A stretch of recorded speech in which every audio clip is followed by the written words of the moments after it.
Olá pessoal, boa tarde. A gente está começando mais esse Papo na Rede no dia 3 de maio de 2012. A gente anunciou pelas redes sociais que a nossa conversa hoje ia ser sobre felizes os puros de coração. E aí nós nos lembramos aqui há 15 minutos atrás que a gente já tratou isso no programa 71. Eu queria agradecer desse modo a participação, que já mandaram uma perguntinha muito legal, que é a Maria de Osasco. Ela pergunta que defina como ser puro de coração, e o Alexandre, lá de Serra, nosso querido professor, que também faz uma consideração aí. A gente fez uma mudança de última hora, Papo na Rede é assim, tá bom? Mas eu queria dizer assim, depois que você vê esse papo aqui, você pode procurar o 71, em que a gente tratou sobre essa questão, essa bem-aventurança. Até para que aqueles que estão chegando hoje aqui, que ainda não nos viram, de algum modo, quando nós não temos convidados e quando temos convidados nós lidamos com temas específicos, né? Isso. Relacionado ao convidado que a gente tem aqui. Quando isso não acontece, nós temos tido por base, eu e o Fernando, de lidar com as bem-aventuranças, que é o jeito que Jesus ensinou-nos de viver e viver bem, não é?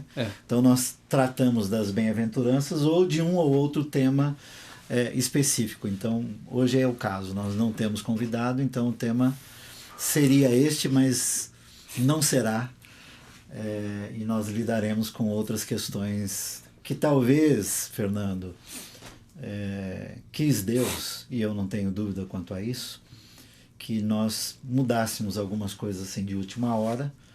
É isso aí.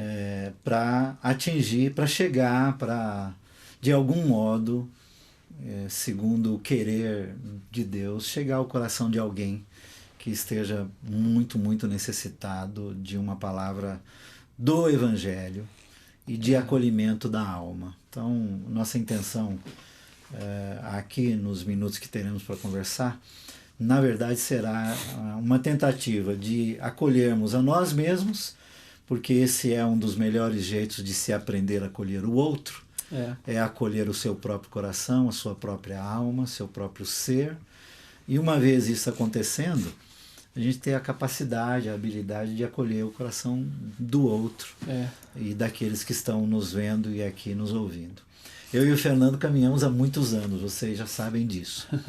E não foram poucas as vezes que nós já nos acolhemos. Acho que ele muito mais a mim do que eu a ele, mas nós já nos acolhemos em amor, em graça, em misericórdia, em oração. Já houve entre nós momentos de confissão, momentos de alma derramada, sem limite, sem barreira, sem ter que dar explicações ou justificativas. Como é bom a gente poder conversar com alguém que o que você fala não precisa vir com justificativas, né? Com correções, com explicações, com notas de rodapé. Com preocupação. Será que ele vai entender o que eu estou dizendo? Uma conversa sem notas de rodapé. Então nós caminhamos tempo suficiente para não termos essa preocupação de será que vai me entender, não é? Até porque isso não importa, porque em alguns momentos o que importa é a gente ter um ouvido que de fato nos ouça. E a partir de ouvir, silenciar, e se tiver que dizer alguma coisa, não dizer nada que tenha a ver com juízo, não é? Ou com julgamento. Não é? Então, bem-vindo você que está aqui. Se a Lília estiver vendo aqui a gente, eu quero dar um bem-vindo e acolher o coração dela, em nome de Jesus. Amém. Bem como todos aqueles cujos corações, por algum motivo, nesse dia, vivem algum tipo de angústia. É isso aí. Bem-vindos os angustiados, os ansiosos, os depressivos, os que vivem... Os sobrecarregados. Sobrecarregados, enfim. Bem-vindos. Como o Brega disse, a nossa esperança é que esse tempo, a conversa que a gente tem aqui não vai ser tão curta, mas também não vai ser demorada, ela possa ajudar de alguma maneira.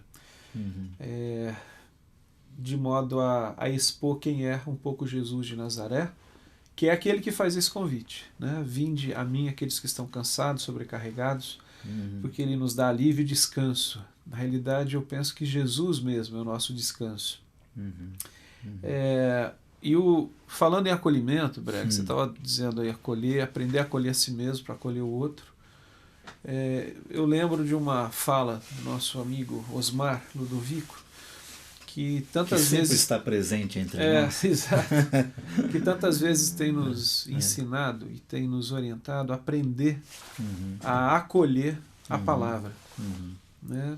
E acolher a palavra como se ela fosse uma semente e o nosso coração o solo, aonde essa semente pode frutificar, né? Florescer e frutificar na nossa vida. E até, Fernando, aproveitando esse gancho, assim, e até para esse momento, para essa hora, existem exercícios espirituais aos quais a boa parte dos religiosos não estão acostumados mais ao ativismo religioso, que não tem nada a ver com exercícios e disciplinas espirituais, que é você fazer uma leitura do texto bíblico,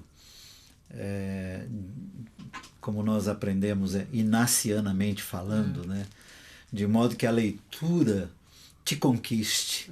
Uma leitura orante. Uma leitura orante, de modo que ela te conquiste, não é? E eu estava aqui antes da gente começar, nos minutos anteriores ao começar, com o Salmo 42, né, no meu coração. Que está aqui. Que eu queria até que o Fernando lesse ele naquilo que ele tem de acolhimento da própria alma e de quem é que a nossa alma precisa ser acolhida, né?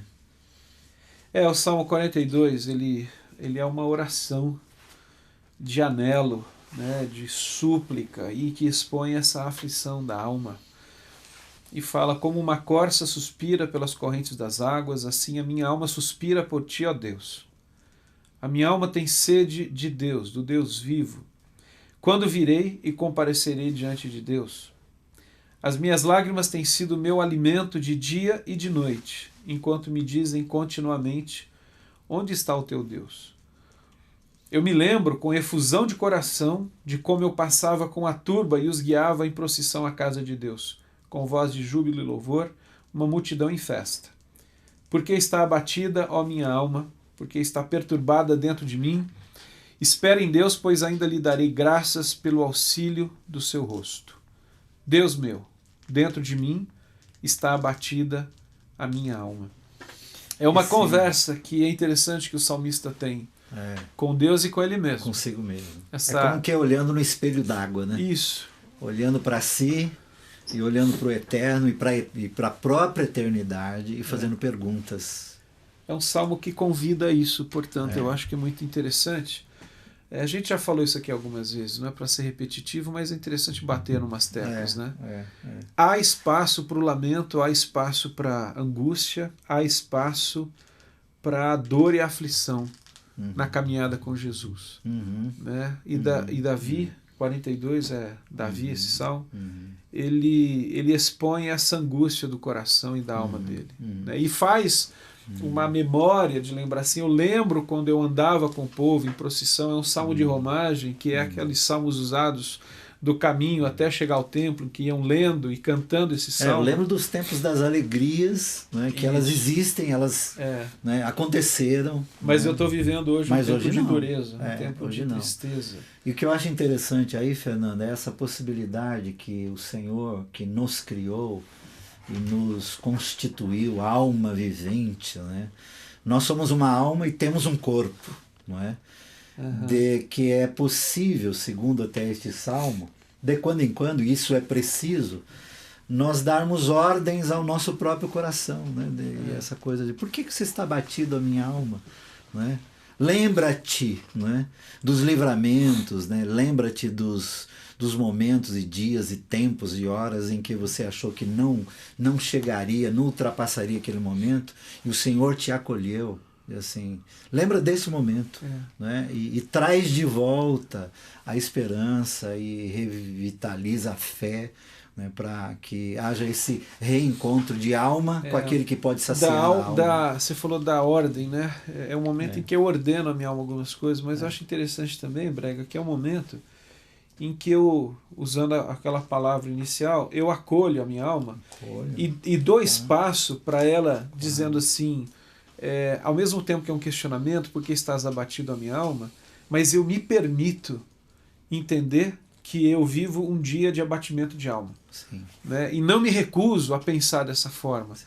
Ou então eu trato isso assim, eu vou sublimando essa ideia. Não, hoje eu estou bem. Não, tá tudo legal, tá tudo jóia. E nem se culpar do porquê é que eu estou tendo isso, né? Não estou bem. Ou então assim, aquela coisa, não estou bem, mas parte. Eu vou ficar. Isso que a gente ouve muito. Né? Que é não viver esse momento de não estar bem e olhar para ele com todas as suas complexidades, e às vezes a gente não vai ter a resposta exatamente, mas é entender que hoje eu não estou bem. Eu espero que eu fique, mas hoje eu não estou. Eu vivo esse salmo, eu oro isso. E essa sensação no meio da angústia, Carlos, que eu acho também muito interessante, que o salmista, em dado momento, ele ora assim, dá a impressão de que eu busco a Deus e não encontro. Né? Quer dizer, ainda... E não são poucas as orações de salmista assim, isso. Né? Volta-te para mim. Né? Ainda quem diz volta-te para mim, entende que este Deus não está vendo, né? Não está ouvindo. Né? E ainda que a minha fé deixe muito claro no meu coração de que Ele está aqui, mas o meu sentimento, os meus afetos, eles têm a possibilidade de sair para fora dizendo assim, eu sinto como se não tivesse. Né? Então, é essa a ideia. Até porque o Salmo está sendo falado para Deus e para si mesmo, então é evidente que ele compreende que Deus está ali, mas a ideia me parece que assim, hoje eu não sinto ele tão perto. Hoje a minha alma vive realidades e situações em que parece que ele está distante. E tem nesses tempos, Fernando, de angústia, de aflição, de perturbação, de ansiedades, enfim, quando tudo se é visto por lentes alteradas, né, deformadas. Né? Em tempos assim, as lentes que nós usamos são deformadas. Não são estas as lentes que nós temos que utilizar para enxergar a vida de fato como ela é.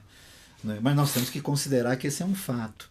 E, nesses tempos, quanto de questões que nós não entendemos. E às vezes, para nós, né, dados à fé, né, para nós os que nos acostumamos ao ambiente da fé, às vezes não entender algumas coisas gera um peso enorme no coração de se querer decifrar certos enigmas. Né? Mas aí eu lembro que o Senhor Jesus uma vez disse para Pedro, lá naquele dia derradeiro entre eles, né, quando o Senhor ia lavar os pés de Pedro, como que acolhendo a Pedro, né, e ele não permite, e o Senhor diz assim para ele, que hoje ele não precisava entender aquilo. Há momentos da nossa vida que nós não precisamos ficar procurando um jeito de entender. Há momentos, há horas, há situações, há temores dentro de nós que nós não precisamos entender. Nós não precisamos gastar às vezes o resto de energia que nós temos para tentar entender certas coisas. Até porque, Brega, isso é eu acho assim, foi uma construção histórica que a gente diz assim, a influência do cartesianismo, que é a ideia assim, eu preciso olhar para a vida cristã, olhar para a fé de um modo muito racional. E um mais um tem que ser dois. E aquela ideia assim, de que quando você compreender, quando você entender, o seu sofrimento vai diminuir. E eu acho que o que Jesus está falando para Pedro nessa situação, e aí me lembra muito a história de Jó, que eu não lembro em nenhum momento de todos os 42 capítulos de Jó em que ele sabe e entende o que está acontecendo. Ele simplesmente padece e sofre todo um caos na vida dele, e em nenhum momento Deus explica para ele. Mas é interessante que ele diz que entende depois, né? Mas ele não há entende... explicação, mas ele compreende no final. Mas é interessante assim, mais do que isso, eu acho que ele fala assim, antes eu te conhecia de ouvir falar, mas agora os meus olhos te veem. Jó, mas o seu problema, você entendeu por quê? Não. Mas eu conheço quem lida com o meu problema, para além do problema. Dos problemas, Então é muito legal isso, porque às vezes a gente tem essa ideia assim, se eu compreendesse por que tudo isso, se eu tivesse resposta, por que está acontecendo isso, eu ficaria melhor. Eu acho que ficaria. Mas me parece que a Bíblia oferece um caminho que é duro, às vezes, que é assim, você não precisa compreender tudo, e nem vai. Não. Mas você vai descobrir a mim. Parece que Jesus nos faz esse convite, né? Deus nos faz esse convite. Deixa eu só ler um e-mail que chegou aqui, ó, da Maria, que tinha mandado um e-mail pensando que hoje ia ser. Desculpa, Maria, que a gente... Hoje eu tô gripadão, o Brega passou de um fim de semana cansado, a gente não percebeu que a gente já tinha tratado do tema, mas ela mandou um e-mail dizendo o seguinte: hoje estou ouvindo pela primeira vez, bem-vindo então, ao Papo na Rede aqui no Koinonia Online. Queria lembrar também que de quarta-feira, por enquanto, a cada 15 dias, o João Alexandre está fazendo o Meia Hora, o programa que ele está fazendo, que a gente duvida que vai durar meia hora. E ela diz o seguinte: hoje é meu aniversário. Estão me dando de presente esses ensinamentos. Que legal, Maria. Legal, Maria. Você está aprendendo, ou está praticando, melhor, essa ideia do acolher a si mesmo, né? De presentear a si mesmo. Muito legal. Deus abençoe a sua vida. Parabéns, Maria. Bem-vinda entre nós. Que esse novo ano de vida que começa na sua história seja pleno de paz, de graça e bem da parte de Jesus para você. E a Deca, nossa querida Deca, diz que saiu do ar o programa. Tomara que entre logo para você acompanhar a gente. Mas é isso aí. Estamos falando das almas cansadas e abatidas e angustiadas que fazem parte da vida e da caminhada cristã. Fernando, outra coisa que para mim, pessoalmente, é por demais importante nessa coisa do acolher a alma em tempos de perturbação, de dor, de aflição, quando a gente tem que lidar com aquelas dores que não aparecem em exames clínicos, não é? De que não há como estabelecer prazos para isto. Nós estamos lidando com algo para além da nossa compreensão e para além das possibilidades da medicina. E nós estamos, sempre que lidamos com a alma humana e as suas complexidades, não há como a gente não transcender. E quando nós transcendemos, nós não podemos estabelecer limites, né? Nós não podemos estabelecer prazos, nós não podemos estabelecer altura e profundidade, porque aí é quando a alma ela se mistura com o Criador, é quando ela entra nessa dimensão da eternidade. Eu estou lembrando de uma coisa que Paulo... Acho que Paulo era mais realista nesse sentido, Carlos, porque ele fala assim: eu tenho absoluta certeza, né? Creio nisso, que o Deus que começou a boa obra na vida de vocês, ele vai terminar. Então essa compreensão de que a nossa história, ela é sempre uma história em que Deus está fazendo intervenções, está sempre tratando, está sempre cuidando, e jamais nesse tempo a gente será capaz de dizer assim: estou pronto, estou acabado. Se eu não estou acabado, eu estou sempre sujeito a algum tipo de reforma, alguma ação, alguma desmanchar alguma coisa para se refazer novamente. Então essa ideia de que é difícil você estabelecer uma cronologia. Não há. Talvez assim, para lidar com essas questões. Para mim, e eu tenho feito este exercício quando em situações como essa, e quem me conhece, tanto você quanto outros que estejam me vendo e me ouvindo, não devem ter sobre mim, nem sobre você, uma ideia errada de que nós não tenhamos passado por tempos em que, como o próprio Paulo que você citou diria assim: olha, melhor seria estar com o Senhor, porque parece-me que aqui alguns momentos não fazem o menor sentido. Né? Eles são tão enigmáticos que você não vê o significado da existência deles. Né? E nessas horas, eu particularmente, o exercício que eu faço é baixar as minhas expectativas meio que a zero e estabelecer para comigo mesmo disciplinas mínimas necessárias. Né? Óbvio, nessas horas, uma tendência de se bater em todas as portas, em correr para todos os lados, em clamar para todos os santos, né, para que as coisas se resolvam. Mas eu entendo que... Desculpa o parênteses, aqui a gente se interrompe, assim, mas lembra o comentário... Se não conseguir voltar, você me lembra. O comentário que Jesus... Daqui a pouco eu vou ler o e-mail da Suzy que chegou. Muito legal. Que legal. Aquele comentário que Jesus faz daquela mulher que estava 12 anos, sofria, paralisada.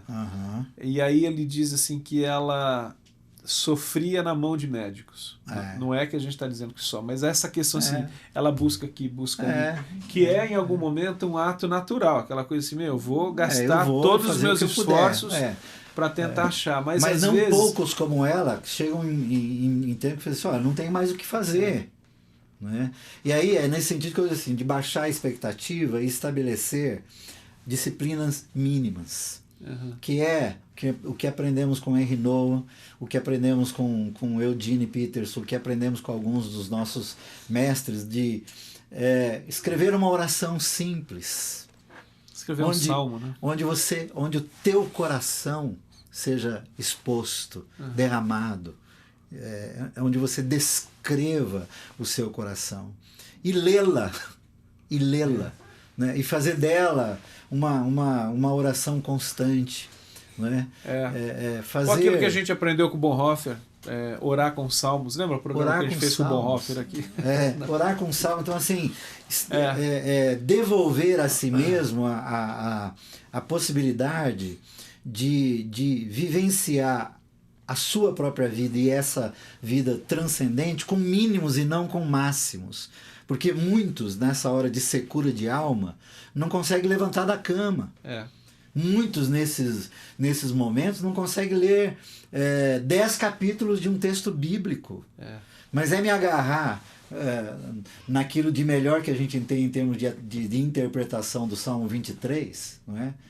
E dizer, bom, se eu tenho o Senhor como meu pastor, o que é que me falta? E fazer, aí tem uma prática... E orar. Viu, Carlos? Tem uma prática antiga que no meio protestante é muito pouco utilizada, que é aquilo que os pais da igreja chamavam de oração centrante.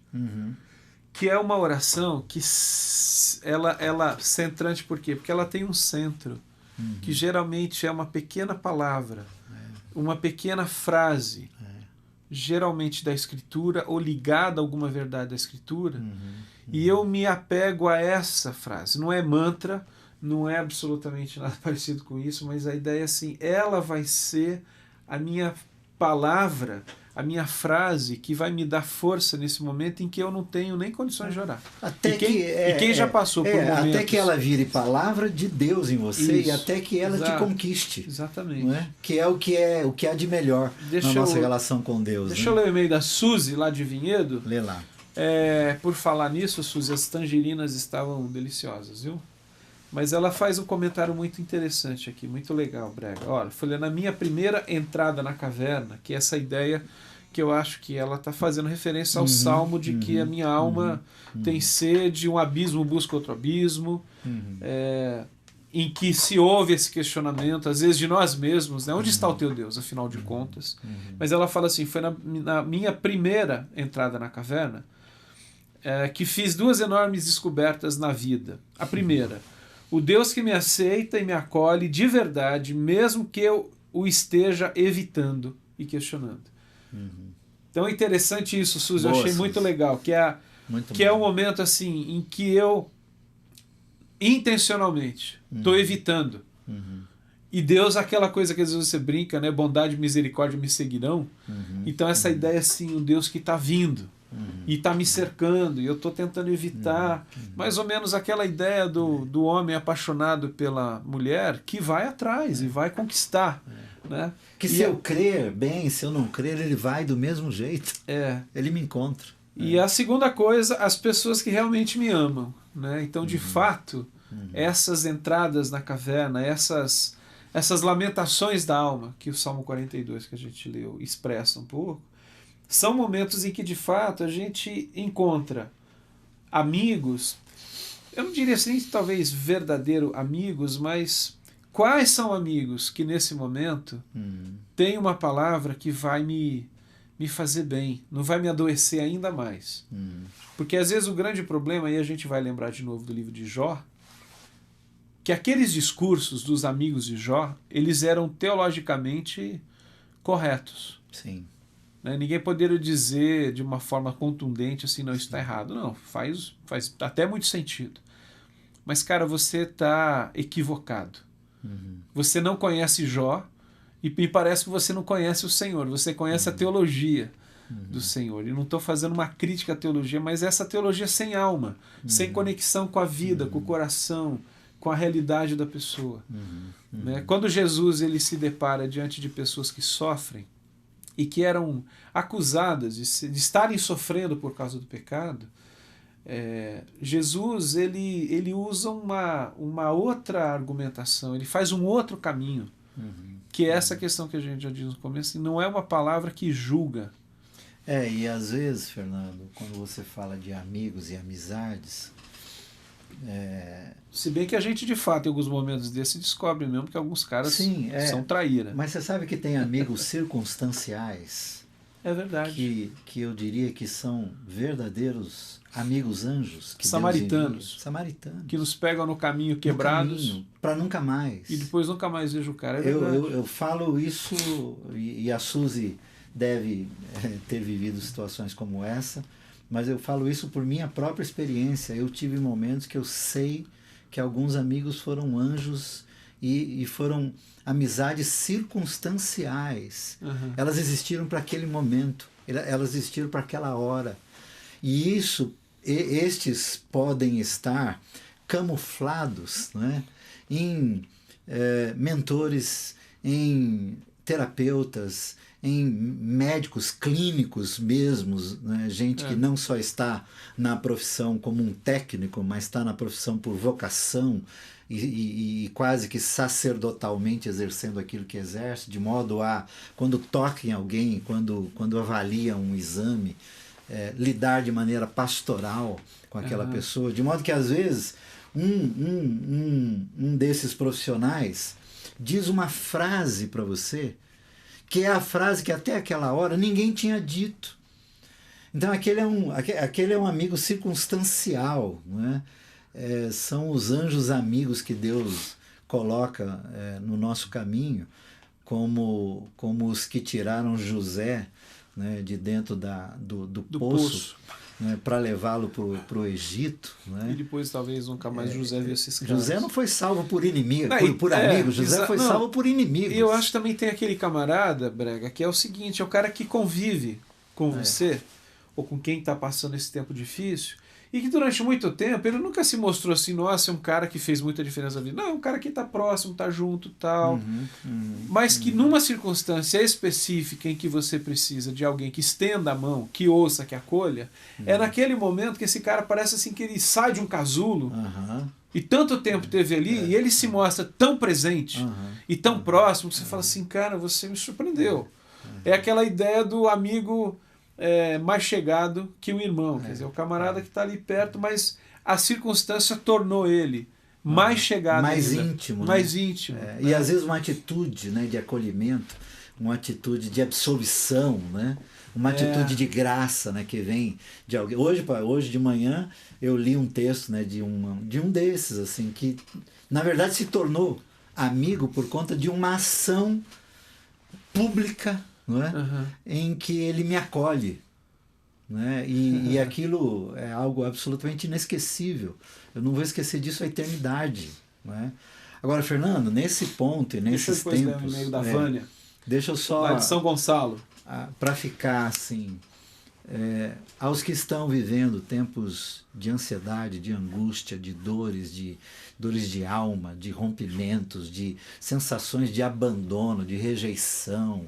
E, enfim, esta carga toda de sensações e sentimentos que tem cheiro e sabor de morte, um alerta, muito cuidado com as vozes que ouvem.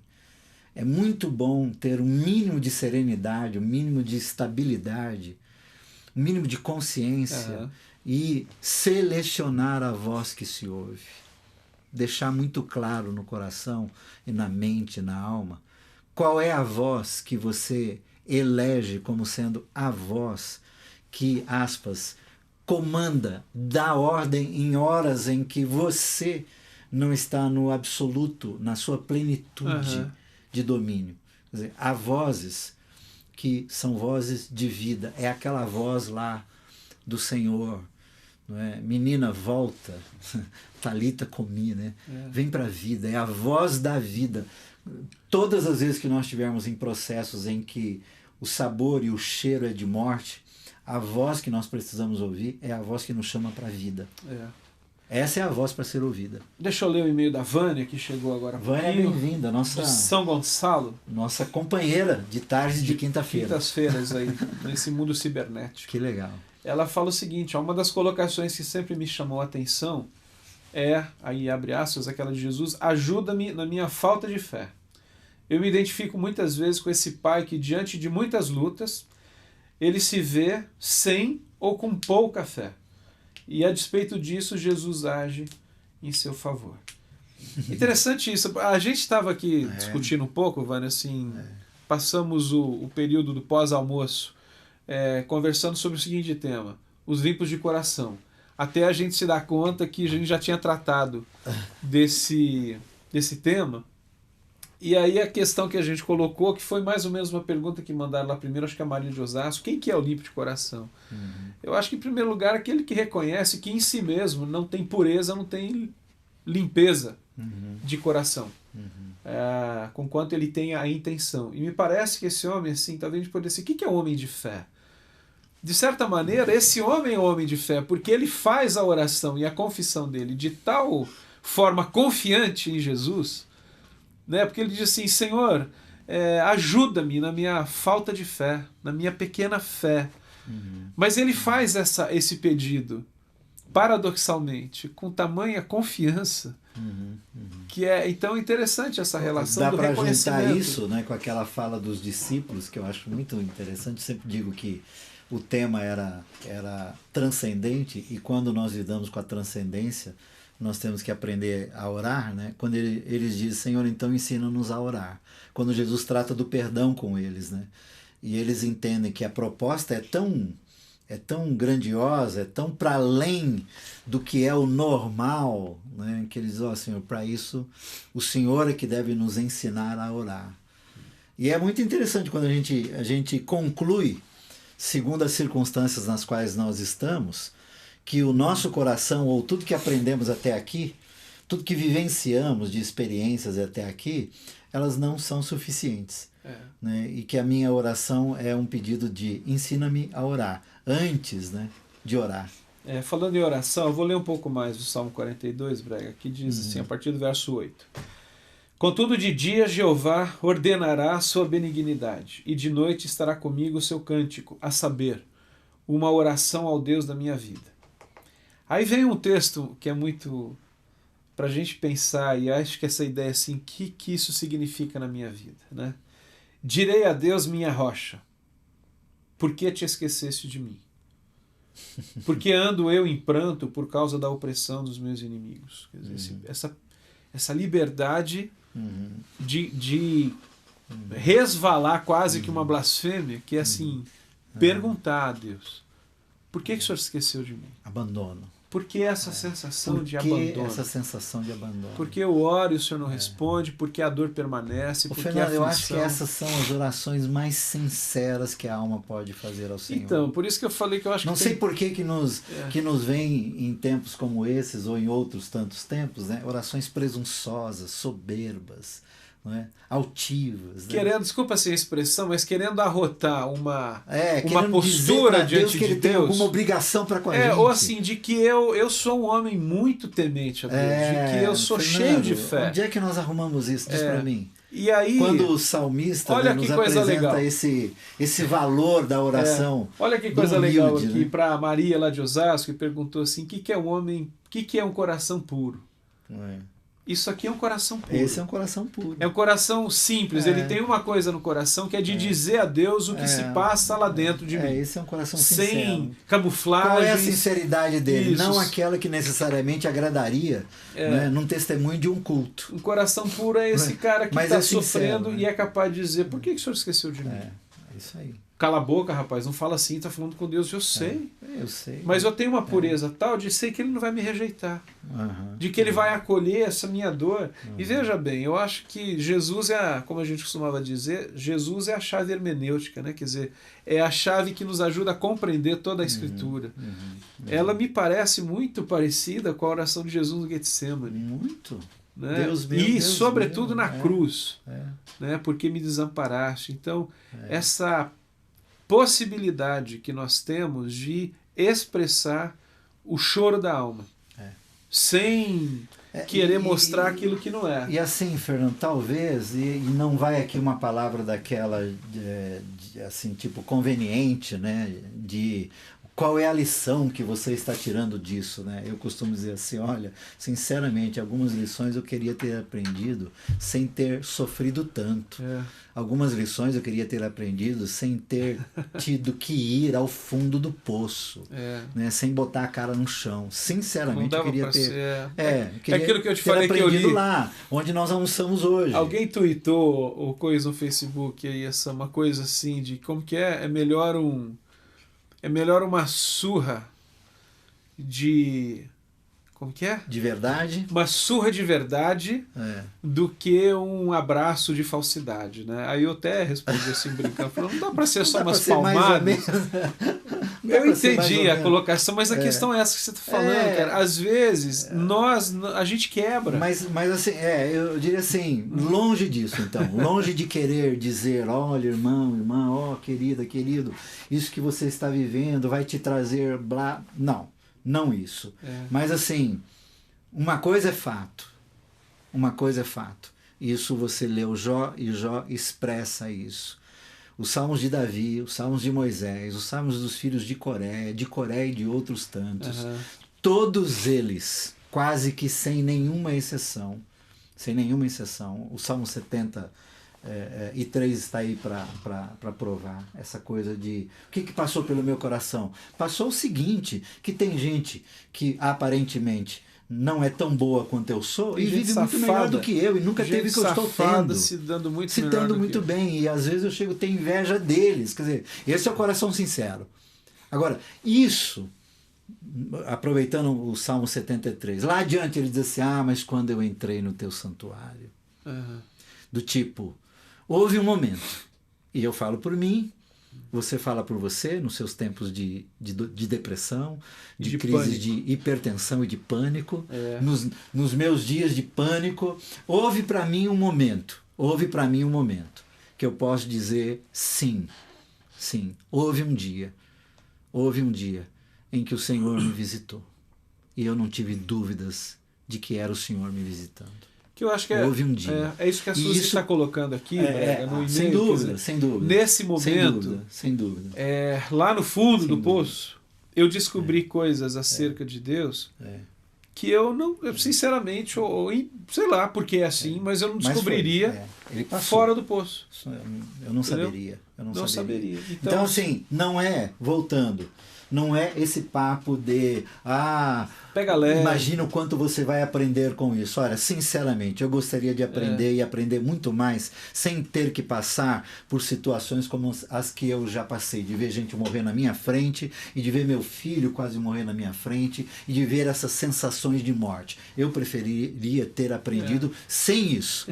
Mas uma coisa digo, aprendi e talvez aí voltamos a trazer Paulo para a nossa conversa, quando ele diz assim, eu sei consolar gente na tribulação, porque eu fui atribulado. E falar isso aos coríntios. Né? Eu vivi processo de tribulação. Agora, amigo, ele fala aqui uma coisa, aqui, verso 10, os meus ossos se esmigalham quando os meus adversários me ultrajam e me dizem continuamente, e o seu Deus, onde está? Existe um fator aqui que você começou a tratar e depois a gente sai um pouco, Bré, que é esse lance assim do corpo. E aí eu acho que é uma riqueza na fé cristã daquilo que Jesus ensina, aliás, ele próprio, a encarnação, do valor que o corpo tem, conquanto ainda um corpo corruptível que vai ser revestido de incorruptibilidade, como diz Paulo, mas essa dimensão íntegra e plena do ser, de que as questões de coração, de alma, as questões da subjetividade do meu interior, elas tocam o meu corpo, aquilo que eu vivo e aquilo que eu sou como corpo também. Então as dores, as paralisias, as inquietações, enfim, somáticas. A alma vai se expressar numa reação ao que ela está vivendo no corpo. O quanto que talvez haja adoecimentos por conta dessas angústias da alma. Né? Sim, e é aquilo. E aí entra um outro aspecto que eu também, e você e nós descobrimos à medida que vamos vivendo essas situações, de o quanto nós somos descuidados com o nosso corpo. E que em momentos em que a alma clama e reclama, ela elege áreas do nosso organismo que estão fragilizadas, áreas que estão debilitadas, áreas às quais nós não temos tido o cuidado devido. E estes são potencializados, né? E não são poucos aqueles que, nestes tempos, acabam tendo reações clínicas, não é?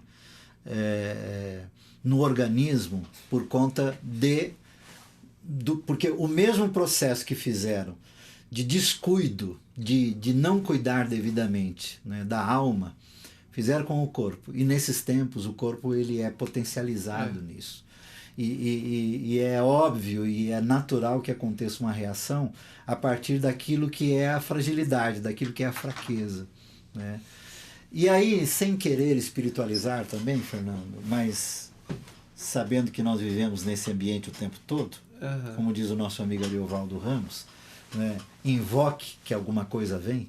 Não há uma oração feita nesse universo que não tenha uma correspondência no mundo espiritual, e eu creio nisso. Né? Também não há como deixar de lado a possibilidade, nisso nós temos que cuidar do espírito, no meu entendimento, de que nesses tempos de fragilidade, as mentiras que nos são sopradas por aquele que é inimigo das nossas almas, por aquele que vem para roubar, matar e destruir. Vozes estas que nós temos que repreender no coração, na alma, no espírito. Com o quê? Com aquilo que nós temos de armas dentro de nós. Essas vozes não podem ter domínio sobre nós de nenhum modo. Mas uma vez fragilizados, nós nos tornamos meio que berço para algum tipo de opressão, para algum tipo de mentira. Dos quintos dos infernos, que deveria ficar lá nos quintos dos infernos. Isso que você está comentando, que a gente já falou aqui, que é a ideia do estar fragilizado, Brega, né? O cuidado com aquilo que a gente ouve, o cuidado onde a gente vai buscar ajuda. Essa compreensão, né, de que uma pessoa fragilizada, ela se torna muito mais facilmente uma vítima de alguém com uma má intenção. Seja o diabo, ou seja alguém, ou seja um adversário. O diábolo é a palavra de onde vem diabo, que é aquele que divide ainda mais, ele não integra o ser.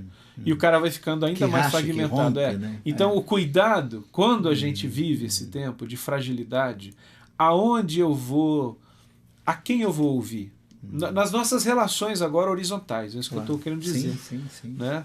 Esse cuidado que a gente precisa ter. Fernando, tem essa coisa do assim, aí vai uma palavra para aqueles que são cuidadores e que se metem a cuidar das pessoas. Recebi um e-mail aqui muito interessante. Chamados a cuidar das pessoas. Mano, é o seguinte, muito cuidado no que você diz sobre a alma do outro. A alma do outro é um terreno sagrado. A alma do outro deve ser tratado com reverência. Tira as sandálias, né? A alma do outro, quando dela vamos tratar, nós temos que tirar as sandálias. Não se toca na alma do outro sem um mínimo de reverência. Então, aqueles que estão em volta dos que estão precisando de cuidado, sejam muitíssimo zelosos nesse sentido. Vamos começar a fechar? Queria ler um e-mail do João, da Bahia, que chegou. E a colocação dele é simples: ore por mim. João, Deus te abençoe. Deus guarde você. Orando agora, João. Tá bom? Sua Orando vida. Agora. Que Deus te guarde. Seja qual for a sua luta, a sua dificuldade, que o Senhor esteja com você, te dando paz. Que você o perceba. E bem que ao seu coração. Perceba. Que ele se deixe perceber por você. O Cláudio Vitoriano, lá de São Bernardo. Meninos, um grande beijo a vocês. Para você também, Cláudio. Beijo, uma sugestão Claudião, aqui amigo, de fã de Papo na Rede, olha só. Um papo com o Jaziel Botelho. Rapaz, a gente já conversou sobre isso. Vamos entrar em contato. Vamos agendar. Falar sobre o humor. Ele andou ocupado com a Ivone. E né, chegou um e-mail aqui de uma pessoa. Por uma cirurgia. Chegou um e-mail de uma pessoa muito legal aqui, que é uma moça chamada Selma Ah. Oliveira. Tadinho do meu marido, tá só o pó. Tô aqui com uns 40 graus, assim, apesar do ar-condicionado. Selma, pior que eu tô aqui com ele nesse estúdio, imagina como é que eu vou sair daqui. Viu? O Brega vai sair Beijo, daqui Selminha. griposo. Beijo pra você, tá bom? Cuida dele, hein, Dani? Então cuida, faz mais um chazinho daquele lá. Ó, estamos com 45 minutos, nosso papo hoje foi sobre a alma. e as suas dificuldades. Não esgotamos esse papo, mas foi uma conversa, um papo livre sobre algumas coisas que dizem respeito à nossa caminhada. Eu acho que o Carlos é um camarada que... Eu costumo dizer assim, o Carlos é um dos meus pastores, além de meu amigo, porque ele tem mais tempo, tem mais experiência, tem mais vivência, um cara com quem eu tenho aprendido a olhar com muito cuidado o ser humano, né? E a conversa que a gente teve aqui um pouco hoje foi sobre isso, para compartilhar com você algo que eu acho que Jesus, acima de tudo, nos ensina. Cuidar das pessoas com muito cuidado, desculpa a redundância, mas com muito zelo, entendendo que existe ali toda uma história, né? Deus não trata as pessoas como coisas, Deus trata pessoas como pessoas. Aliás, ele gosta tanto de pessoas que ele se fez pessoa em Jesus.